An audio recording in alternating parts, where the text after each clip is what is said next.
There is so many videos out there right now talking about the Sony ZV-E1. And most of these videos are perfectly fine. All they do really though is talk about the specs, a little bit of footage, and that's more or less it. So I've got the Sony FX3, which is the exact same sensor that you're going to find in the Sony ZV-E1. So everything that you've shot so far is more or less going to be how the Sony ZV-E1 footage looks like. So by the end of this video, you're going to have a really good idea of how the footage from the Sony ZV-E1 is going to look like when it comes to 4K 24 and even that slow motion mode of 4K 60.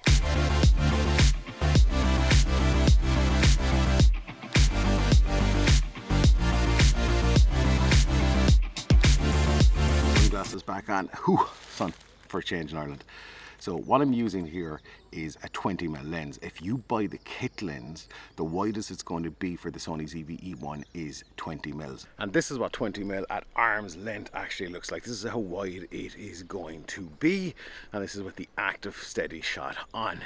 Now, the Sony ZV-E1 does have this dynamic stabilization mode. However, it does crop in by about 30%, which looks like this.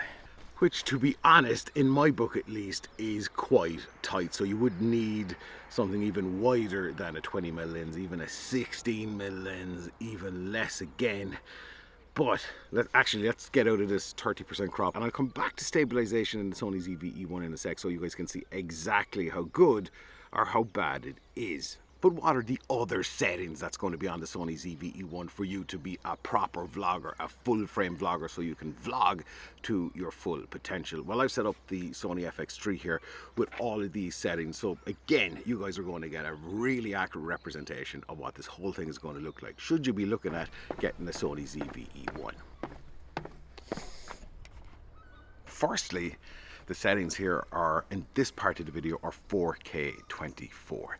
Now, I'm also looking at the color side of it, which people are obsessed with color, and more on that in a second, because there's lots of pretty cool color options in the Sony ZV-E1. But as I said, more on that in a sec.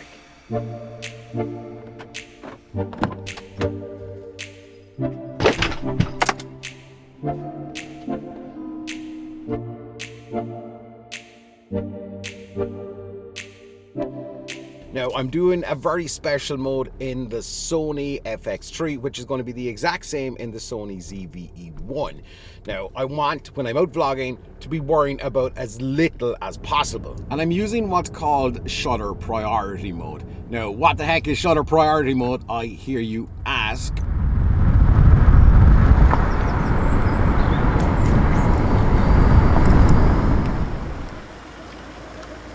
In a nutshell, what that means is that shutter priority allows me to put in the shutter speed that I want. So in this case, I want that motion blur, so I want that 1/50.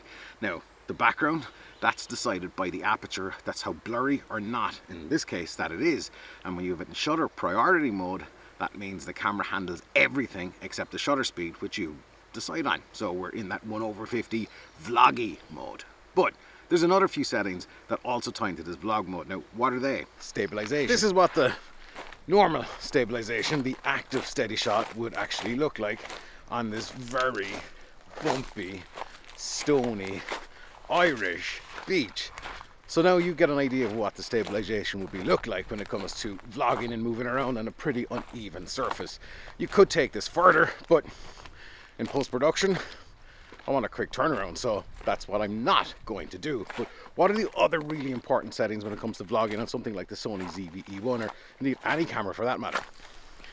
The main thing in any video is that you want to actually be seen, your audience can see you. So something else that I put into auto mode here, which a lot of people will shoot in auto for their vlogs, is the ISOs at auto. So ISO, simply put, is how bright or dark the sensor can actually drive itself. So in the Sony ZV-E1, it's kind of got two base ISOs, 640 and 12,800. The higher you go, the noisier it gets, and the higher you go, the darker the situation. With a 12,800, it's really clean because it's got a dual base ISO, which means you have two ISOs essentially. Now, this is all automatic, so I think from what I can see, I'm well lit, well exposed, because we're in that shutter priority. Camera is handling absolutely everything else. The one thing a lot of people are absolutely obsessed about with vlogs is how their color looks, how they color grade, how they color correct. And for a lot of people kicking off, it can be daunting. It can be quite hard to actually get any grasp on color. Now, there's a whole bunch of color profiles with the Sony ZV-E1, but up until this point in the video, I've had none of them on. They've all been shot. Every clip you've seen has had no color profile, no grade, no correction, nothing. This is direct out of camera. If you've made it this far in the video, I'm sure you're probably going, you know what, that video looked really, really good. I didn't notice whether it was graded or not, but it looked pretty cool. Which it did, because Sony's color science is really, really good. So with no picture profile, you're getting a damn good look. However, if you are like, I want that S-Cinetone, man, what does that look like? Well, this is S-Cinetone, which looks exactly like this. And S-Cinetone was designed for the Sony Venice cinema cameras. It really works well on skin tones, as you can see in my beautiful skin.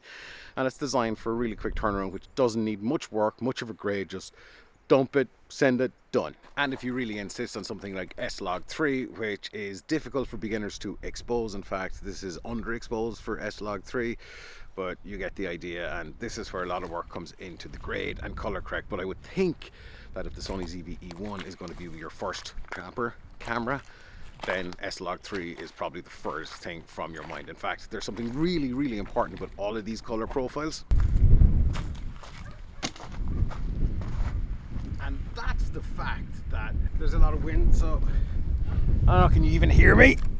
But the point is, picture profiles are not that important, and there's a big reason why, and some of you mightn't like this. Picture profiles are only this much of your actual video that you're making, whether that's with the Sony ZV-E1, whether that's with the Sony FX3, with whatever camera that you might have. It could even be your phone.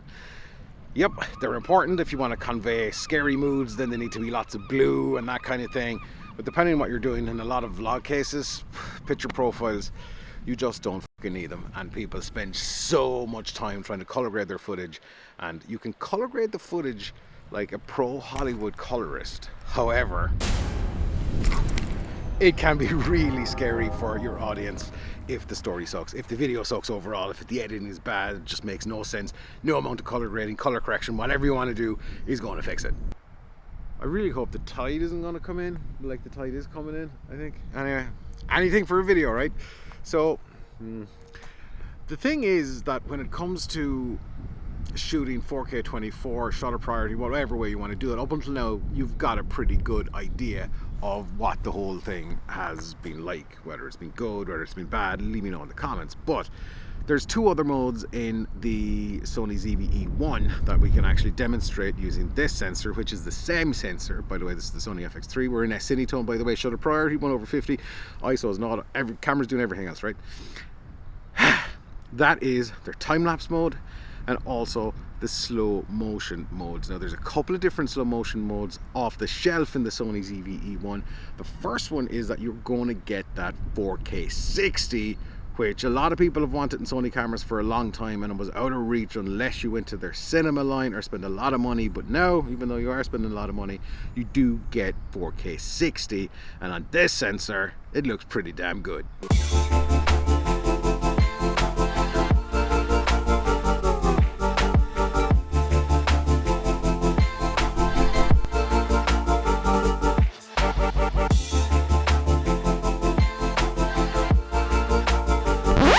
That last shot might not have been the cleverest shot, because this camera has got quite wet.